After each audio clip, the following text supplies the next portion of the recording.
Hello friends, कैसे हैं आप सब। स्वागत करते हैं आपके अपने यूट्यूब चैनल सृष्टि प्राइम में। तो फ्रेंड्स, आज की इस वीडियो में हम देखेंगे हिंदी, जो सभी प्रतियोगी परीक्षा के लिए बहुत ही हेल्पफुल वीडियो है। जितने भी कॉम्पिटिटिव एग्जाम होते हैं और जिसमें भी हिंदी से रिलेटेड क्वेश्चन पूछे जाते हैं, उन सभी एग्जाम के लिए ये वीडियो हेल्पफुल रहेगा।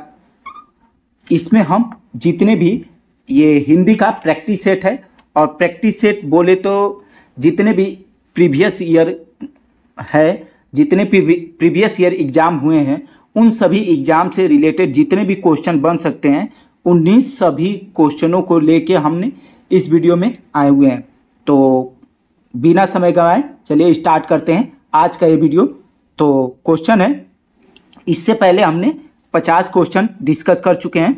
ये सेकेंड वीडियो है, और इस वीडियो, अगर वो पहला वीडियो नहीं देखे हैं तो उस वीडियो को देख लीजिए। चलिए स्टार्ट करते हैं आज का ये वीडियो। इस वीडियो का पहला क्वेश्चन है, निम्न में से कौन सा स्वर का वर्गीकरण नहीं है? प्लुत, ह्रस्व, संयुक्त और द्वित्व।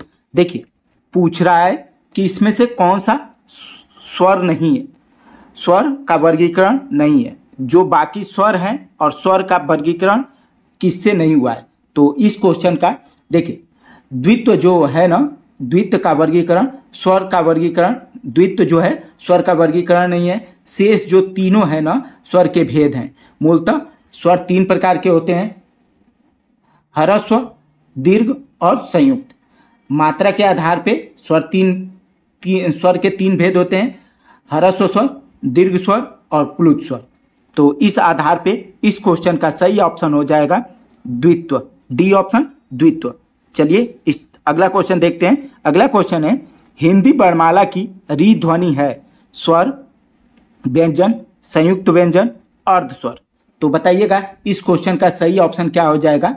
तो इस क्वेश्चन का सही ऑप्शन हो जाएगा, हिंदी वर्णमाला में का जो री है, ध्वनि है, वो स्वर है।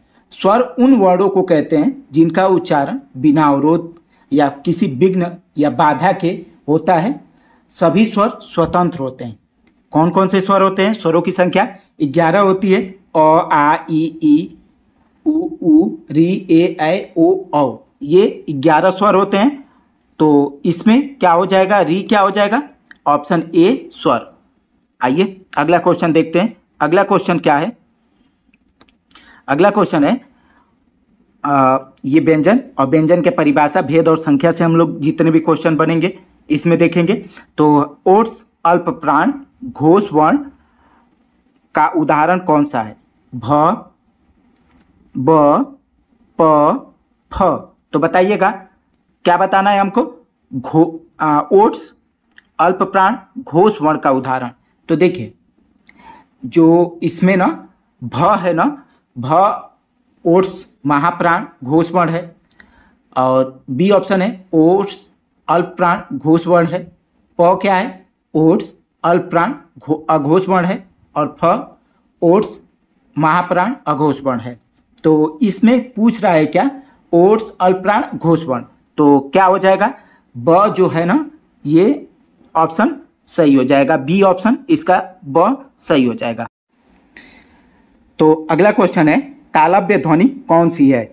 ए ऑप्शन है च छ, बी ऑप्शन है ज झ, सी ऑप्शन है ट ठ, और डी ऑप्शन है उपयुक्त में से एक से अधिक, और ई ऑप्शन है उपयुक्त में से कोई नहीं। ये क्वेश्चन यूपी टीजीटी 2016 में आया हुआ है, और ये बिहार प्राइमरी शिक्षक की भर्ती 2023 में हुआ है, उसके पहले शिफ्ट में हुआ है।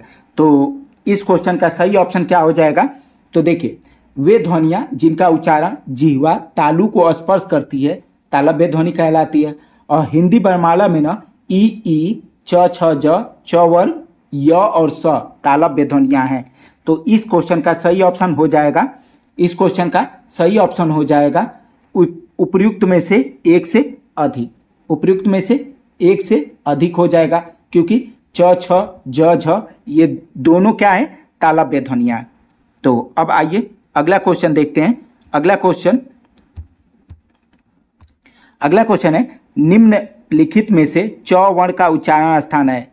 ए ऑप्शन कंठ, बी ऑप्शन तालव्य, सी ऑप्शन मूर्धन्य और डी ऑप्शन दंत। अभी इस क्वेश्चन को हमने पिछले वाले क्वेश्चन में देखे हैं हम लोग। ये च किसका है? च तालव्य ध्वनि है, तो इस क्वेश्चन का बी ऑप्शन सही हो जाएगा। अब आइए अगला क्वेश्चन देखते हैं। अगला क्वेश्चन क्या है? तो निम्नलिखित में प वर्ग का उच्चारण स्थान कौन सा है? तो देखिए प वर्ग का उच्चारण स्थान ओट्स हो जाएगा, उपधमन्यानाम ओट्स। और दंत से किसका उच्चारण होता है? तो त, थ, द, ध, न का उच्चारण स्थान दंत है। तालव्य से किसका उच्चारण होता है? तो च, छ, झ, ज और कंठ से क, ख, ग, घ, अंग का उच्चारण स्थान है।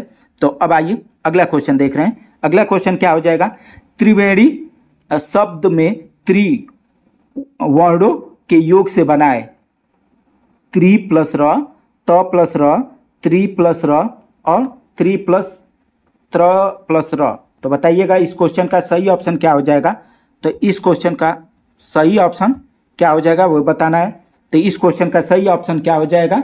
तो इस क्वेश्चन का सही ऑप्शन हो जाएगा सी, त प्लस र। अब आइए अगला क्वेश्चन देख रहे हैं। अगला क्वेश्चन क्या है? तो निम्नलिखित में उच्चारण की दृष्टि से असंगत युग्म है। न दंत, घ कंठ, य मूर्धन्य और ब ओट्स। इसमें असंगत बताना है, संगत नहीं। हमको क्या बताना है? कौन सा इसमें असंगत है, कौन सा जोड़ा सही नहीं है। तो देखिए क कंठ से क वर्ग का उच्चारण होता है, तालु से च वर्ग का उच्चारण होता है, ट का मूर्धन्य से होता है ट वर्ग का, त वर्ग का दंत से होता है, प वर्ग का ओठ से और य ल अंतस्थ व्यंजन होते हैं। तो इसमें कौन सा युग्म असंगत है? तो इसमें सी वाला असंगत है। यह क्या है? मूर्धन्य ध्वनि नहीं है। ठीक है। ये अगला क्वेश्चन है। सर्वज्ञ शब्द में संयुक्त व्यंजन ज्ञ वर्णों के योग से बना है। ज प्लस य, ज प्लस य, ज प्लस य और ज प्लस य। तो इसमें बताना है आपको कौन सा सही है। तो इस क्वेश्चन में ज प्लस य न, ये क्या होता है? सर्वज्ञ में जो ज्ञ है ज प्लस य से बनता है। ठीक है। अगर हम ऐसे ऑप्शन में दिया रहे ज प्लस य प्लस अ, तो ये क्या हो जाएगा?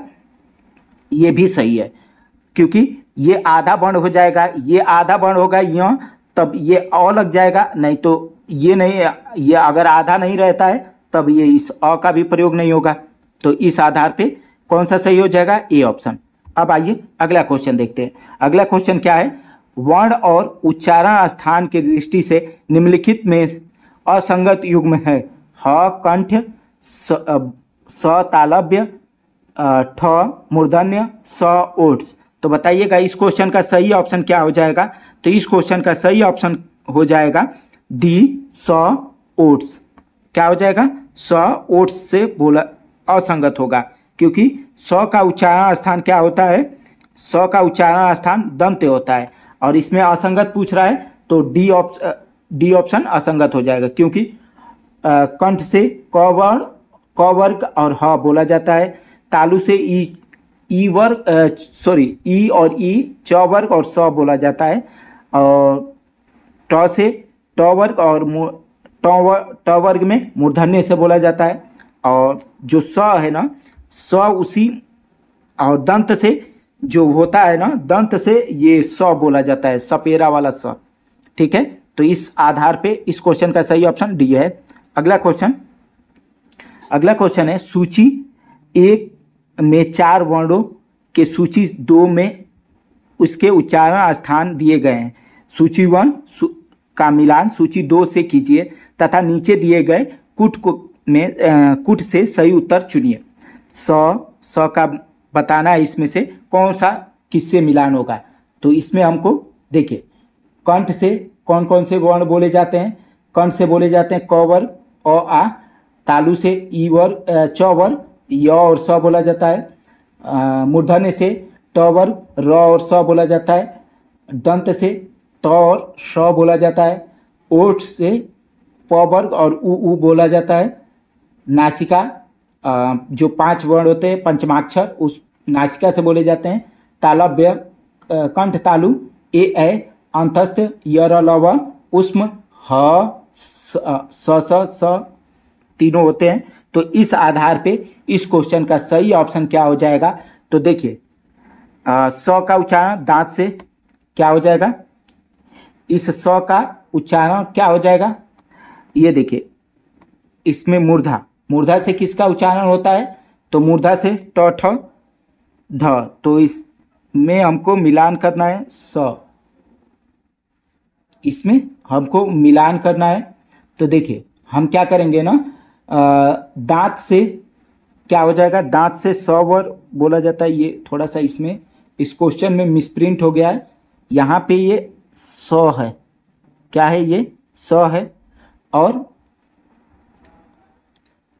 ये न है, ये स, ठीक है। या अब हमको मिलाना है तो ये मूर्धा से हो जाएगा, ये और ये इसका क्या हो जाएगा? इस स का तालु से हो जाएगा। न का उच्चारण स्थान क्या हो जाएगा? तो न का उच्चारण स्थान नासिका हो जाएगा और इसका दांत हो जाएगा। तो इस आधार पे इस क्वेश्चन का सही ऑप्शन क्या हो जाएगा? सी, ठीक है। अब आइए अगला क्वेश्चन देखते हैं। अगला क्वेश्चन है किस व्यंजन के उच्चारण में जिह्वा तालु से नहीं टकराती है? ज, स, च और घ। तो इसमें हमको बताना है किससे स्पर्श नहीं होता है। तो घ से, घ वर्ण का स्पर्श, घ का उच्चारण स्थान कंठ होता है और बाकी का क्या होता है? तालु होता है। अब आइए अगला क्वेश्चन देखते हैं। अगला क्वेश्चन क्या है? निम्नलिखित में से किस विकल्प में अनुनासिक का प्रयोग है? संकर हिंदी, अंत प्रातः, अंग अ, चांद और सांस। तो इसमें हमको बताना है किसमें अनुनासिक का प्रयोग हुआ है। तो इसमें चांद और सांस में अनुनासिक का प्रयोग हुआ है, ठीक है। अब आइए अगला क्वेश्चन देखते हैं। ओठ वर्ण किस विकल्प में है? ओठ वर्ण किस विकल्प में है? तो हमको बताना है ओठ से कौन बोला जाता है? तो प फ ब भ ओठ से बोला जाता है, ओट्स वर्ण कहलाता है, ठीक है। अगला संयुक्ताक्षर व्यंजन निम्न में से कौन से हैं? ए ऑप्शन है छ, त्र, ज्ञ और स्र। बी ऑप्शन है थ, फ, ब, भ और सी ऑप्शन है स, स, ह और डी ऑप्शन है य, र, ल, व। तो इस क्वेश्चन का सही ऑप्शन क्या हो जाएगा? तो इस क्वेश्चन का सही ऑप्शन हो जाएगा ए, छ, त्र, ज्ञ। देखिए छ किससे मिलके बना है? क प्लस स से, ठीक है। त्र किसके? त प्लस र से और ज्ञ ज प्लस य से और स्र स प्लस र से मिलके बना है। तो ये चारों क्या हो जाएंगे? संयुक्ताक्षर हो जाएंगे। अब आइए अगला क्वेश्चन देखते हैं। अगला क्वेश्चन है निम्न में से कौन सा समूह सही नहीं है? ए ऑप्शन ओट्स प फ ब भ और बी कंठ क ख ग घ और सी मूर्धन्य च छ ज झ ह और डी वर्त्य न ल र स। तो इस क्वेश्चन का सही ऑप्शन क्या हो जाएगा? देखिए च छ ज झ तालु से बोला जाता है, न तालु से बोला जाता है, न कि मूर्धन्य से। तो ये ऑप्शन सही नहीं है। तो इसमें क्वेश्चन में भी पूछा है कौन सा सही नहीं है, तो ये सही नहीं है। अब आइए अगला क्वेश्चन देखते हैं। अगला क्वेश्चन क्या है? कंठ से उत्पन्न होने वाले वर्ण हैं। कंठ से किसका उच्चारण होता है? ड और ढ का कि ग और घ का, री और र का कि च और छ का। तो देखिए कंठ से ग और घ का उच्चारण होता है। अब आइए अगला क्वेश्चन देखते हैं। इनमें से अमानक वर्णों का विकल्प कौन सा है? अ, हमको बताना है इसमें से कौन सा अमानक है। अ और ये झ ऐसे वाला है, ये थोड़ा सा मिसप्रिंट है। ऐसे करके, एक मिनट, ऐसे करके और ये वाला बी ऑप्शन है। ये बी ऑप्शन क्या है? यही है। तो ये इस क्वेश्चन का बी ऑप्शन सही है, ठीक है। और ये मिसप्रिंट हो चुका है, इस वजह से ये गलत है, हो गया है। तो इस क्वेश्चन का सही ऑप्शन बी है। अब आइए अगला क्वेश्चन देखते हैं। अगला क्वेश्चन है किसका उच्चारण स्थान दंत है? तो किसका उच्चारण स्थान दंत है ये बताना है हमको। तो इसमें देखिए न का उच्चारण स्थान किससे होता है? दंत, दंत से होता है। त थ द द न, तो दंत से होता है। अब आइए अगला क्वेश्चन देखते हैं। अगला क्वेश्चन, निम्नलिखित में से किस व्यंजन का उच्चारण स्थान तालु से होता है? तो इसमें से हमको बताना है किसका उच्चारण स्थान तालु है। तो इसमें देखिए जो ज है ना, इसका उच्चारण स्थान क्या है? तालु है। अब आइए अगला क्वेश्चन देखते हैं। निम्नलिखित में से कौन सा ऊष्म व्यंजन है? प फ प भ ड ह। तो हमको क्या बताना है? ऊष्म। तो इसमें ह क्या हो जाएगा? ऊष्म हो जाएगा ह। तो इस क्वेश्चन का डी ऑप्शन सही है। अब आइए अगला क्वेश्चन देखते हैं। अगला है इनमें से किसका उच्चारण स्थान कंठ है? तो इनमें से कंठ किससे है? ग का कंठ है। अब आइए अगला क्वेश्चन देखते हैं। तालव्य महाप्राण घोष वर्ण का उच्चारण स्थान कौन सा है? तो क्या बताना है? तालव्य। तो च छ ज झ तालु का होना चाहिए। उसके बाद महाप्राण, तो महाप्राण के होने के लिए क्या चाहिए? तो महाप्राण पहला और दूसरा और चौथा महाप्राण होता है, और घोष होना चाहिए तो तीसरा चौथा पांचवा घोष होता है। तो हमको क्या बताना है? च छ, ये तो दूसरा हो जाएगा, ये क्या हो जाएगा? अघोष हो जाएगा। तो हमको च छ ज झ, तो इस क्वेश्चन का सही ऑप्शन क्या हो जाएगा? च छ झ। तो झ चौथे स्थान पे आता है, तो इस आधार पे झ हो जाएगा इस क्वेश्चन का सही ऑप्शन। अब आइए अगला क्वेश्चन देखते हैं। कौन सा वर्ण पंचमाक्षर है? तो इसमें से हमको बताना है कौन सा। तो म क्या होता है? पंचमाक्षर होता है। अब आइए अगला क्वेश्चन देखते हैं। कंठ महाप्राण घोष वर्ण कौन सा उदाहरण कौन सा है? तो घोष बताना है हमको। क्या बताना है? घोष। कंठ बताना है तो क ख, और उसके बाद बताना है कि क्या होना चाहिए? महाप्राण होना चाहिए और घोष होना चाहिए। तो इस क्वेश्चन का सही ऑप्शन क्या हो जाएगा? ह क्या हो जाएगा? कंठ वर्ण है, महाप्राण भी है और घोष भी है। अब आइए अगला क्वेश्चन देखते हैं। मूर्धन्य अल्प प्राण घोष वर्ण का उदाहरण कौन सा है? तो मूर्धन्य होना चाहिए, तो मूर्धा से उच्चारण जिसका होता है उसको बताना है। और क्या बताना है? अल्प प्राण और घोष वर्ण। तो इसमें कौन सा हो जाएगा? तो इस क्वेश्चन का सही ऑप्शन हो जाएगा ई। क्या हो जाएगा? ये ई नहीं, ये ड है। क्या है? ड। ड क्या होता है? मूर्धन्य अल्प प्राण और घोष वर्ण होता है। ठीक है। अब आइए अगला क्वेश्चन देखते हैं। अगला क्वेश्चन क्या है? तो अगला क्वेश्चन है ओट्स महाप्राण घोष वर्ण का उदाहरण कौन सा है? तो हमको बताना है ओट्स महाप्राण घोष व्यंजन वर्ण का उदाहरण कौन सा है। तो इस क्वेश्चन का सही ऑप्शन क्या हो जाएगा? बी ऑप्शन भ। क्या हो जाएगा? भ। ठीक है। अब आइए अगला क्वेश्चन देखते हैं। मूर्धन्य अल्प प्राण अघोष वर्ण का उदाहरण कौन सा है? तो क्या बताना है हमको? मूर्धन्य अल्प प्राण अघोष वर्ण का उदाहरण कौन सा है? तो इस क्वेश्चन का सही ऑप्शन हो जाएगा ट। ट क्या होता है? मूर्धन्य अल्प प्राण अघोष वर्ण होता है। अब आइए अगला क्वेश्चन देखते हैं। इनमें से कौन सा व्यंजन ऊष्म है? तो इसमें हमको ऊष्म बताना है कि कौन सा इसमें से ऊष्म व्यंजन है। तो ऊष्म व्यंजन के लिए क्या होता है? देखिए ऊष्म व्यंजन स और ह होता है ऊष्म व्यंजन। तो इसमें देखिए ऊष्म व्यंजन के लिए बी ऑप्शन ऊष्म व्यंजन है। ठीक है। अगला क्या हो जाएगा? अगला क्वेश्चन है घ ग ड द ठ और त, इनमें से कितने अघोष व्यंजन है? तो हमको बताना है इसमें से कितने अघोष हैं। तो कितने अघोष हो जाएंगे? 2 अघोष हो जाएंगे। देखिए दूसरे नंबर पे जो आता है, और अघोष के लिए क्या होता है?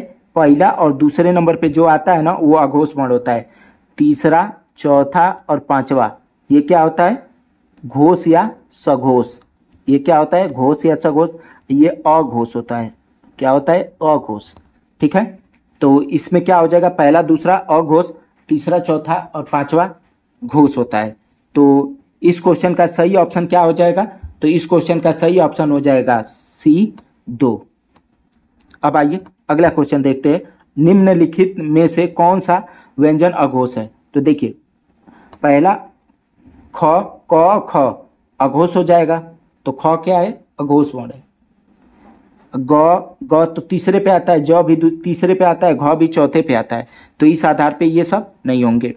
अब आइए अगला क्वेश्चन देखते हैं। अगला क्वेश्चन है, हिंदी वर्णमाला में व्यंजन वर्णों की संख्या कितनी है? तो हिंदी वर्णमाला में व्यंजन वर्णों की संख्या कितनी है? तो ये बताना है हमको। हिंदी वर्णमाला में 33 वर्ण हैं। कितने वर्ण हैं? 33 वर्ण। पूरा टोटल 52 होते हैं और हिंदी वर्णमाला में व्यंजनों की संख्या 33 है। अगला हमको बताना है, ज्ञ वर्ण किन वर्णों के संयोग से बना है? ज प्लस ञ के, ज प्लस ञ के। तो इसमें ना थोड़ा सा पहले क्वेश्चन में ही मिसप्रिंट हो गया है। यहाँ पे क्या है? ज प्लस ञ। ये इसका ये ऑप्शन है और यही ए ऑप्शन सही है। ठीक है। अब आइए अगला क्वेश्चन देखते हैं। अगला क्वेश्चन क्या है? जिस स्वर के उच्चारण में 2 मात्राएं लगती है उसे क्या कहते हैं? संयुक्त स्वर, मूल स्वर, गुरु स्वर और लघु स्वर। तो बताइएगा इस क्वेश्चन का सही ऑप्शन क्या हो जाएगा? तो इस क्वेश्चन का सही ऑप्शन हो जाएगा सी, गुरु स्वर। क्या कहते हैं? गुरु स्वर। अब आइए अगला क्वेश्चन देखते हैं। अगला क्वेश्चन क्या है? स्पर्श वर्णों की संख्या कितनी होती है? तो स्पर्श वर्णों की संख्या कितनी होती है? तो स्पर्श वर्णों की संख्या 25 होती है। 5 वर्ग होते हैं और एक वर्ग में 5 वर्ण होते हैं। तो 50-25 वर्ण हो गए। अब आइए अगला क्वेश्चन देखते हैं। अगला क्वेश्चन क्या है? तालव्य, महाप्राण, अघोष व्यंजन वर्ण का उदाहरण कौन सा है? तो देखिए, अघोष के लिए क्या होना चाहिए? पहला और दूसरा होना चाहिए। महाप्राण के लिए 4 और 2 और 4 होना चाहिए और तालव्य होना चाहिए। तो च वर्ग का जितने भी होते हैं वो उसमें से होना चाहिए। तो च और छ, च, छ, ज, झ, य यही होना चाहिए ना। तो ये ह नहीं है, ये क्या है? झ है। ये क्या है? झ है। तो इस क्वेश्चन का सही ऑप्शन क्या हो जाएगा? तो इस क्वेश्चन का सही ऑप्शन बी हो जाएगा 2। तो और ये 2 पे है, दोनों पे 2 पे है। तो इस आधार पे ये महाप्राण भी हो जाएगा, अघोष भी हो जाएगा। तो इस आधार पे इस क्वेश्चन का सही ऑप्शन क्या हो जाएगा? बी। अब आइए अगला क्वेश्चन देखते हैं। अगला क्वेश्चन क्या है? स का उच्चारण स्थान कौन सा है? तो स का उच्चारण स्थान तालु है। अगला क्वेश्चन, इनमें से कौन से व्यंजन अंतस्थ व्यंजन है? तो हमको बताना अंतस्थ व्यंजन। तो अंतस्थ व्यंजन य, र, ल, व अंतस्थ होते हैं। अब आइए अगला क्वेश्चन देखते हैं। अगला क्वेश्चन, इनमें से किन वर्णों को व्यंजन कहा जाता है जिनका उच्चारण स्वर के वर्णों की सहायता से की जाती है, जो वालाघात होता है, जिसका उच्चारण संभव नहीं है और जो कठिनता से उच्चरित होते हैं? तो इस क्वेश्चन का सही ऑप्शन हो जाएगा ए, जिसका उच्चारण स्वरों की सहायता से होता है व्यंजन कहलाते हैं। ठीक है। अगला, ओट्स, अल्पप्राण, घोष व्यंजन वर्ण के उदाहरण कौन सा है? तो हमको क्या बताना है? ओठ, अल्पप्राण। तो अल्पप्राण के लिए 1, 3, 5 होना चाहिए और घोष के लिए 2 और घोष के लिए 3, 4 और 5 होना चाहिए। तो इसमें से या तो 3 वाला या 5 वाला मिलना चाहिए, तभी तो ये होगा। और ओठ, प, फ, ब, भ, म, ये इसी में से होना चाहिए। तो इस आधार पे इस क्वेश्चन का सही ऑप्शन क्या हो जाएगा? जो भी इसमें से मेल करेगा वो क्या हो जाएगा? हो जाएगा। तो ब क्या है ना? ब देखिए, ब इसी में से मेल कर रहा है, तो ये इस क्वेश्चन का सही ऑप्शन ब हो जाएगा। अब आइए अगला क्वेश्चन देखते हैं। कंठ, अल्पप्राण व्यंजन वर्ण का उदाहरण कौन सा है? तो ग, फ, थ और घ। तो बताइएगा इसमें कौन सा हो जाएगा? इस क्वेश्चन का सही ऑप्शन क्या हो जाएगा? ए, अल्पप्राण और कंठ वर्ण है। ठीक है। अब आइए अगला क्वेश्चन देखते हैं। इनमें से कौन सा व्यंजन दंत्य ध्वनि है? तो क्या हो जाएगा? इसमें से दांत से जिसका उच्चारण होता है वो बताना है। दंत वर्ण, तो दंत क्या होता है, कौन से वर्ण का उच्चारण दंत से होता है, त वर्ग और ल और स का। तो त वर्ग का दांत से होता है, तो इसमें त क्या हो जाएगा, बी ऑप्शन इस क्वेश्चन का सही ऑप्शन हो जाएगा। आगे अगला क्वेश्चन,